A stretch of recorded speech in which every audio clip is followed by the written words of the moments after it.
গুঞ্জন শোনা যাচ্ছে আপনি রাষ্ট্রপতি হচ্ছেন, দলের পক্ষ থেকে কোনো আলোচনা হয়েছে কিনা এইসব বিষয় নিয়ে? আর কারো কোনো অন্য কোনো প্রশ্ন দেশের ব্যাপারে থাকলে করতে পারেন। আমরা আপনাদের উদ্দেশ্যে স্পষ্ট ভাষায় জানিয়ে দিতে চাই যে বিএনপি একটি উদারনৈতিক রাজনৈতিক দল। আমরা সবাইকে নিয়ে আমরা রাজনীতি করি।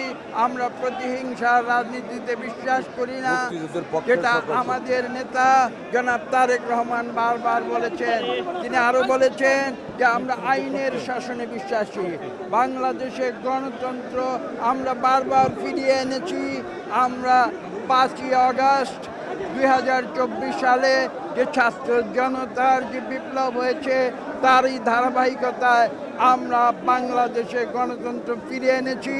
এই গণতন্ত্র এবং বাংলাদেশের স্বাধীনতা আমরা রক্ষা করব। সকলকে ধন্যবাদ।